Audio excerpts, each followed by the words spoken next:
चल रहे baby bye baby bye बेटे बाय डैड।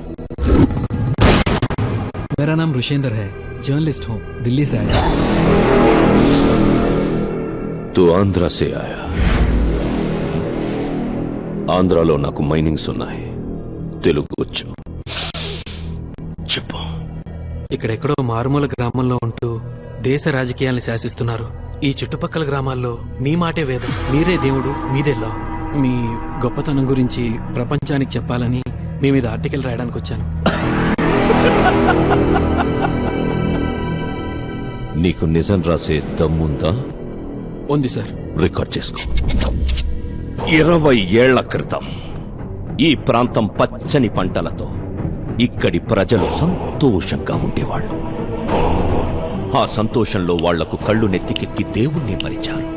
అందుకే దేవుడు వాళ్ళకి బుద్ధి చెప్పడానికి Solomon Singh Thakur son of God ని పంపించాడు.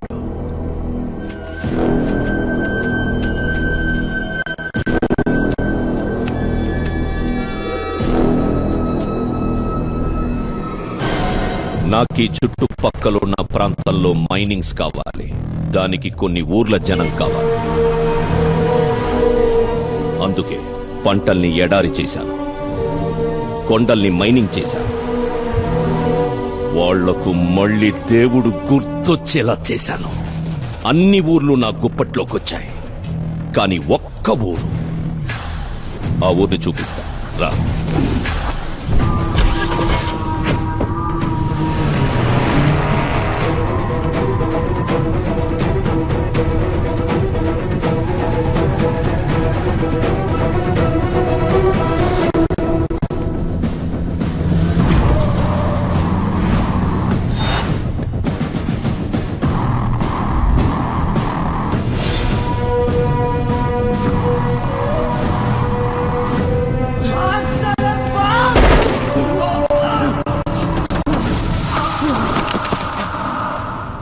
చూడు, ఒకప్పుడు నాకు ఎదురు తిరిగింది ఇదే ఊరు. అందుకే ఈ ఊరంతటిని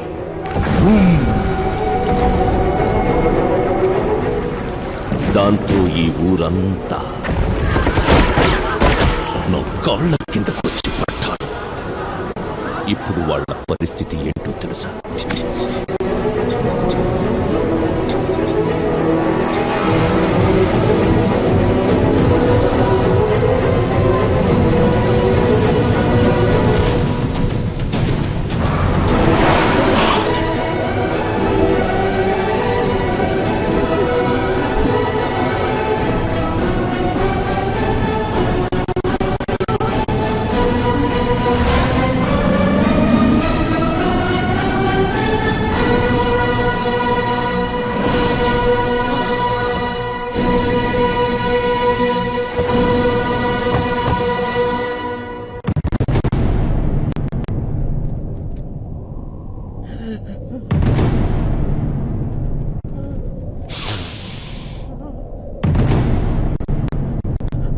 ఫస్ట్ మైనింగ్ ఇక్కడే స్టార్ట్ చేశాను. ఇక్కడే వీళ్ళని పడేసి దీన్నే విలాస్పూర్ చేశాను. ఇక్కడే ఇళ్ళిచ్చాను, పనిచ్చాను. సంసారం చేసుకోవడానికి పెళ్ళాల్ని వదిలేశాను. వీళ్ళ పిల్లల్ని చిన్నప్పుడే ఎత్తుకెళ్ళి మొత్తెక్కించాను.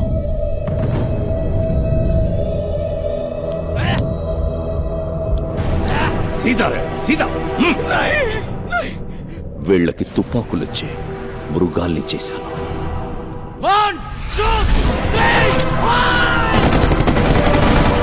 నా మైనింగ్ కి వేట కుక్కల్లా కాపలా పెట్టుకున్నాను. వీళ్ళకింత చేస్తే ఊళ్ళో ఒక ధైర్యం చేసి ఒక జర్నలిస్ట్ కి ఉత్తరం రాశాడు. వాడు నా గురించి తెలుసుకోవడానికి ఆంధ్రా నుంచి వచ్చాడు. ఇప్పుడు వీడిని ఏం చేద్దాం? ఏం చేద్దాం? వాడు నీ నాన్నరా? बेटा వదిలేద్దాం. नहीं साहब हराम कौन साला है वो ఠాకూరే భగవాన్ ఠాకూర్ని మోసం చేసినోడు బతకకూడదు.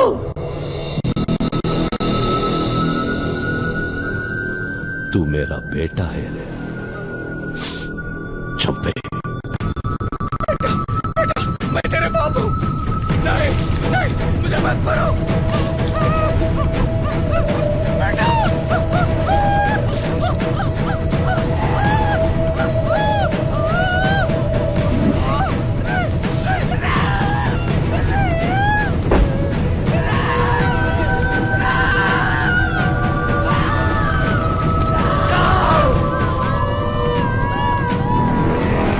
Solomon Singh Thakur, son of God.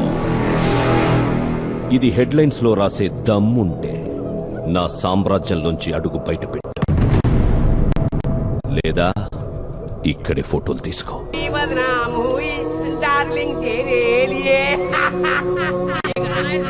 ఈ పాట అంటే వీడికి ఎంత ఇష్టమో, ఈడే సల్మాన్ ఖాన్ లా ఫీల్ అయిపోయేవాడు.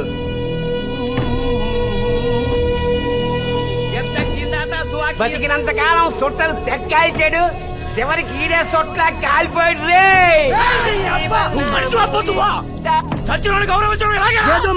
వాడు చచ్చిపోయింది మన కోసం, మన పిల్లల కోసం తరి. అందుకనే ఆడపిల్లాడి చేత్తోనే ఆ చచ్చిపోయాడు. ఇగో అందరూ ఠాకూర్ కోసం బతకండి, నాలా దర్జాగా ఉంటారు. మీ పిల్లలంతా ఠాకూర్ దగ్గర బ్రహ్మాండంగా ఉన్నారు. ఠాకూర్ని మనం ఏం పీకలేం. ఎవరన్నా కాదని తలెత్తారో ఇదిగో ఈళ్ళలాగే బూడిదైపోతారు, కాలి బూడిదైపోతారు. మన బతుకులింటే దేవుడున్నాడు, అంతా చూస్తున్నాడు. వస్తాడు. రాడే రాడు. మన బతుకుల్లోకి ఠాకూర్ వచ్చినంత తేలిక ఏ దేవుడు రాడే, ఏ దేవుడు రాడు. మన బతుకులు కుక్క బతుకులు, మన కుక్కలా బతకాల్సిందే.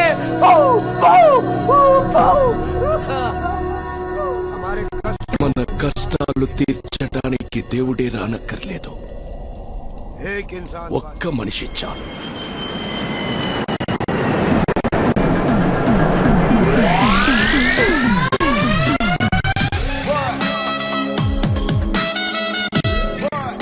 కళ్ళ నిండా దైవత్వం నింపుకున్నవాడు, Sexy figure. Do something with your face. 10 మంది బరువుని తన భుజాల మీద మోసేవాడు,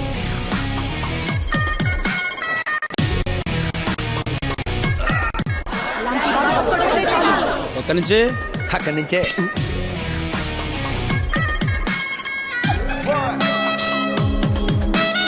నేను చూశాను sir. You so funny sir. Trolley కూడా అవసరం లేదు మీకు. Comfort is very important. అని చూస్తే జాలేస్తుంది సార్. గుడ్డులా మోసుకెళ్తారా? మీరు బ్యాగ్ ఎప్పుడైతారో ఎప్పుడు తీసారో కూడా తెలుసు సార్. మెంటల్ కానీ నీకు తెలిసిందేంటి ఏ విషయం? ఈ బ్యాగ్ విషయం? వాడికంటే ముందు నీకేసాను. Incredible India.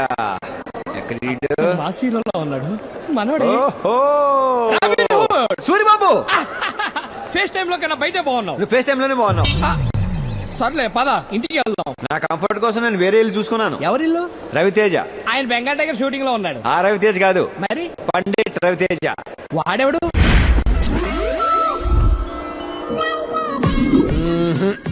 లాభం లేదురా, గ్రహస్థితి బాగోలేదు. చేతిలో రేఖలన్నీ అరిగిపోయాయి. గురుజీ ఇప్పుడు ఏం చేయాలి గురుజీ?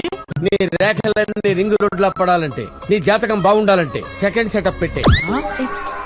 మొదటి సెటప్ తో ప్రాబ్లం రాకుండానే సెకండ్ సెటప్ ఎలా పెడతాం గురుజీ? ఒరే పిచ్చోడా, పంచర్ అవ్వలేదు కదా అని డిక్కీలో స్టెఫిన్ పెట్టుకోవడం మానేస్తావా? నేను కన్విన్స్ అయ్యాను గురుజీ. నేను కన్విన్స్ అవ్వాలా? అర్థమైంది గురుజీ, తీసుకోండి. గురూజీ పెట్టేస్తా. సెకండ్ సెటప్ పెట్టే మీకు కనిపిస్తా. నాకు కావాల్సింది అదేరా, నువ్వు మళ్ళీ రావాలి. పండిట్ రవితేజ. Yes?